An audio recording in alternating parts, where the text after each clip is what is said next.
Welcome to Crimson Legacy Historians, where the past is not just remembered, but brought back to life with depth and clarity.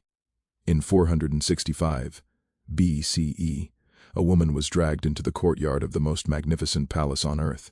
What followed was so violent, so deliberately cruel, that even the seasoned soldiers who witnessed it would later struggle to describe it without their voices shaking. Her crime was simple. She said no to the wrong man. But that alone doesn't explain why this story is so horrifying, because this was not an exception. It wasn't a moment of madness or a single lapse in judgment. It was just another day inside the Persian royal court.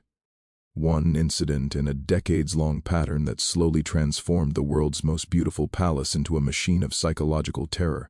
And the man at the center of it all is someone you already think you know. You've seen his armies march across movie screens. You've heard his name spoken with awe. History encourages you to remember King Xerxes I of Persia as a warrior, as the ruler who hurled vast armies against Greece, as the builder of monuments that defied imagination.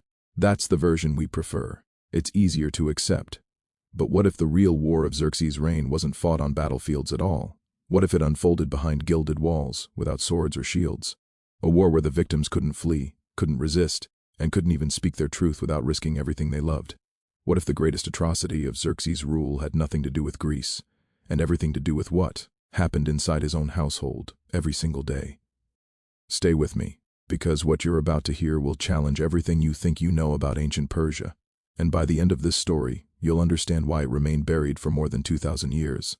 Let's begin with a question historians almost never ask. What happens to a human being when everyone around them insists they are no longer human at all? October 486 BCE. The throne room of Persepolis. A 36-year-old man named Xerxes inherits the crown of the largest empire the world has ever known. His father, Darius the Great, is dead. And from this moment forward, Xerxes will never again experience a single genuine human interaction. Every person who approaches him must perform an elaborate ritual known as proskynesis. They must fall face down to the floor, kiss the earth before him, and remain completely prostrate, not bowing, not kneeling, but submitting as one would before a god. No one may turn their back to him. To do so is death. No one may meet his eyes without explicit permission. No one may speak unless first spoken to. The Greek historian Herodotus records something deeply unsettling about Persian court protocol. If someone needed to deliver urgent news to the king, they were required to wait outside the throne room for days, sometimes weeks, until permission was granted. Even if cities were burning, even if rebellions were spreading, even if the empire itself was in danger, you waited, because disturbing the god-king at the wrong moment could cost you your life. But here is where it becomes truly dangerous. Xerxes was not born believing he was divine. He was trained into it. His mother, Atassa, understood power better than anyone alive. She was the daughter of Cyrus the Great, founder of the empire.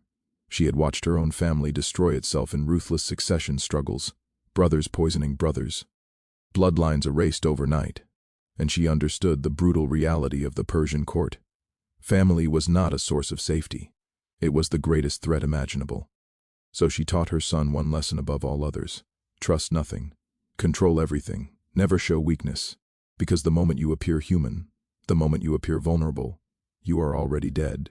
Greek sources tell us Atassa wielded extraordinary influence over Xerxes, more than any advisor or general, and what she shaped was not simply a king but something far more dangerous, a man who genuinely believed other human beings existed only as extensions of his will. Now consider the place where this belief played out, the royal household itself. Popular culture gets this entirely wrong. We imagine Persian kings surrounded by endless indulgence, a fantasy of pleasure without consequence. But the reality was far more structured, far more political, and far more disturbing. The Persian royal household, known as the Anderun, was not a pleasure palace. It was a carefully engineered institution of control. And despite the myths, Xerxes appears to have been married to only one woman for most of his adult life, Queen Amestris. This matters, because she was not disposable. She was powerful. She owned vast estates, commanded her own guards, hosted foreign dignitaries, and oversaw major construction projects across the empire. But all of that power existed at the king's pleasure. With a single word, Xerxes could strip it all away. The royal household contained the most powerful women in the empire: the king's mother, his wife, his sisters, his daughters, and the wives and daughters of his closest relatives. They lived in unimaginable luxury. They wore garments worth more than cities. They dined on delicacies brought from every corner of the known world. Hundreds of servants existed solely to fulfill their desires. And yet, they were prisoners. The Greek physician Ctesias, who later served at the Persian court, describes the Anderun as sealed from the outside world by massive walls and locked gates. Male visitors were forbidden entirely, except for the king and a select group of eunuchs, castrated specifically to serve there. The women could see the city from high windows. They could hear life continuing beyond the walls, but they could never join it. They had everything, except agency. And here is what makes this system truly terrifying. It was not perceived as oppression. It was framed as honor, as protection, as the highest status a woman could attain. From birth, these women were taught to see their cage as a palace, their isolation as intimacy with divinity itself. This is the most effective form of control, when the victims internalize it, defend it, and cannot imagine an alternative. For decades, the system functioned flawlessly. Official Persian inscriptions spoke only of harmony, order, and divine balance. Nothing was wrong. Everything was controlled. Then something broke. This is where Herodotus enters the narrative. Writing roughly 30 years after Xerxes' death, he records an episode so disturbing that scholars have argued over it for centuries. And yes, Herodotus was Greek. He wrote for a Greek audience hostile to Persia. His account may be exaggerated, it may even be partially fictional, but the psychological precision of his story demands attention. According to Herodotus, after Xerxes' humiliating defeat in Greece, the king became obsessed with the wife of his brother, Mesistes, a powerful general and provincial governor. Her name is not recorded. History did not preserve it. She was a mother, a noblewoman, living within the constraints of her world, and Xerxes wanted her. But something unexpected happened. He approached her, made advance, offered promises, and she refused. Consider what that meant. She rejected the most powerful man on earth, a man with absolute authority over her life, and she said no. For many rulers, that would have ended the matter. But Xerxes had been conditioned to believe his desires were cosmic law. Resistance was disorder, and disorder had to be corrected.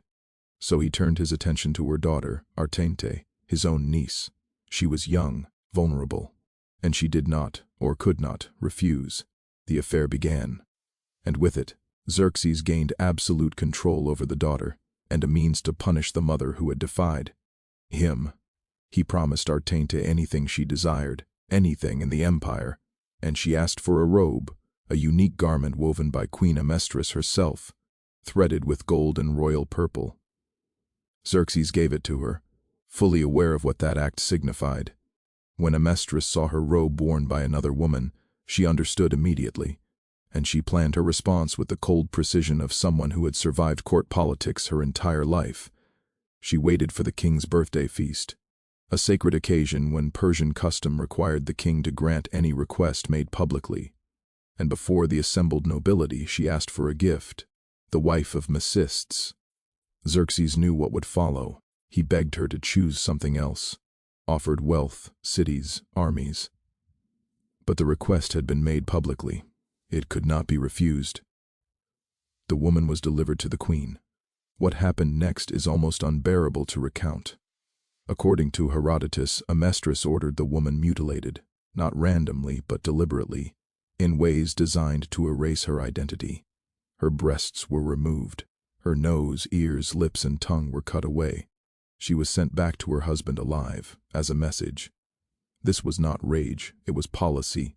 Mesistes rebelled, he failed. He and his entire family were executed, an entire bloodline erased, all because one man believed his desire was divine law. Was this an isolated horror, or a glimpse into something far darker? We cannot know for certain. Persian records were not written to preserve shame. But we do know this: Xerxes was raised without empathy. He suffered a catastrophic military humiliation. He withdrew into isolation. He became increasingly paranoid, and the palace became more sealed, more controlled, more dangerous. In August 465 BCE, Xerxes was murdered in his own bed by the commander of his bodyguard. His son was manipulated into killing his own brother. The palace devoured itself. Xerxes spent his life building walls around his empire, his household, his humanity. In the end, those walls did not protect him. They trapped him. And for the women of the royal household, nothing changed. The system endured. Generation after generation lived and died within those walls, never knowing another life. This was not seen as cruelty. It was called civilization. The ruins of Persepolis still stand today. Tourists walk among the columns imagining glory, but the stones remember something else. They remember lives erased, voices silenced, and a truth history prefers not to face.